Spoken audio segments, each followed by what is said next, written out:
નમસ્તે વિદ્યાર્થી મિત્રો, આજે આપણે ધોરણ 7 વિજ્ઞાન વિષયમાં પાઠ 10 સજીવોમાં શ્વસન વિશે આગળ અભ્યાસ કરીએ.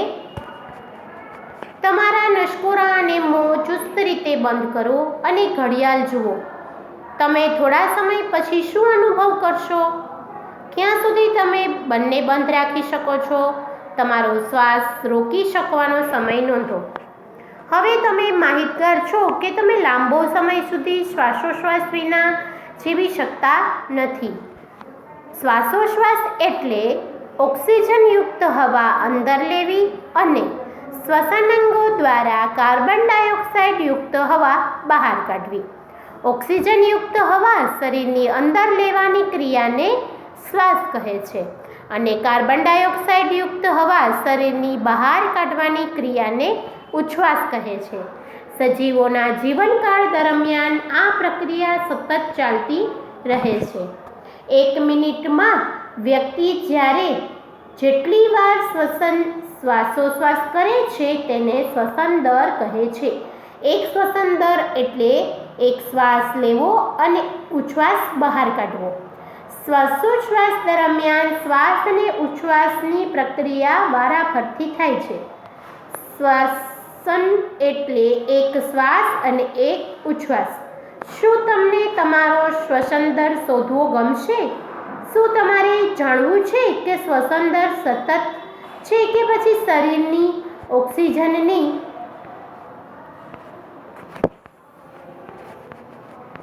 જરૂરિયાત મુજબ બદલાતો રહે છે?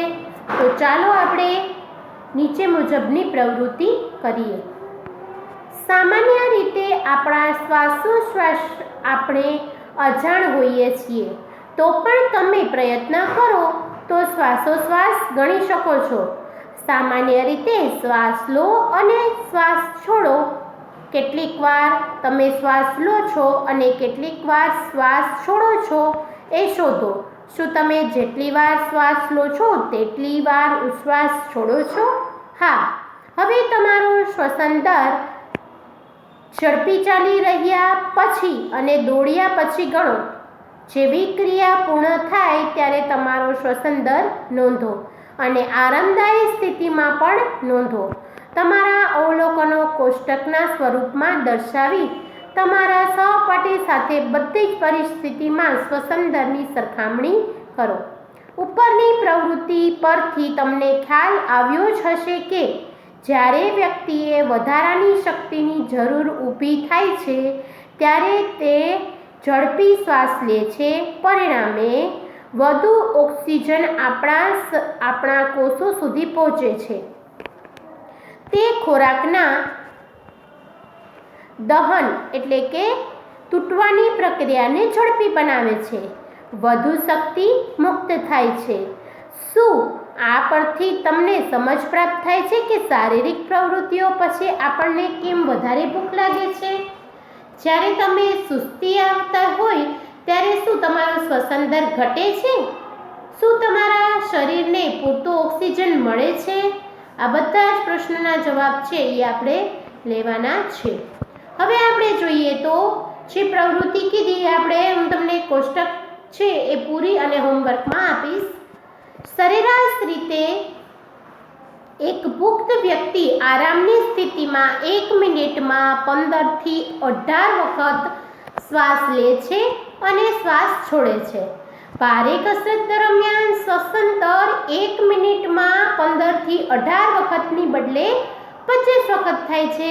જ્યારે આપણે કસરત કરીએ છીએ ત્યારે માત્ર શ્વાસોશ્વાસ ઝડપી કરીએ છીએ એટલું જ નહીં, પરંતુ આપણે ઊંડા શ્વાસ પણ લઈએ છીએ અને વધુ માત્રામાં ઓક્સિજન પણ લઈએ છીએ. હવે પ્રવૃત્તિ 10.3 જોઈએ. અહીં તમને આકૃતિ 10.3માં દિવસ દરમિયાન વ્યક્તિ દ્વારા થતી જુદી જુદી પ્રવૃત્તિઓ આપેલી છે. હવે શું તમે કહી શકો છો કે કઈ પ્રવૃત્તિમાં શ્વસન દર ઓછો હશે અને કઈ પ્રવૃત્તિમાં શ્વસન દર વધુ હશે? તમારા અનુભવો જુદી જુદી પ્રવૃત્તિઓમાં ચિત્રને વધતા શ્વસન દર પ્રમાણે ક્રમ આપો. હવે અહીંયા આપણને પ્રવૃત્તિ આપેલી છે એની અંદર આપણે જોઈએ કે કઈ પ્રક્રિયાની અંદર વધુ શ્વસન દરની જરૂર પડે છે, કઈ પ્રક્રિયાની અંદર ઓછા શ્વસન દરની જરૂર પડે છે. તો સૌથી પહેલા આપણે જોઈએ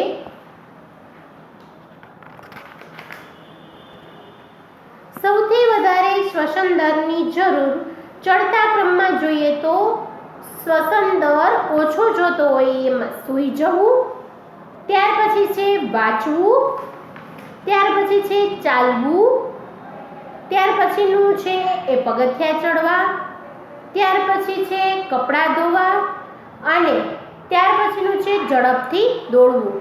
સૌથી વધારે શ્વસન દર ઝડપથી દોડવામાં જરૂર પડશે અને સૌથી ઓછો શ્વસન દર આપણે સૂવામાં જરૂર પડશે.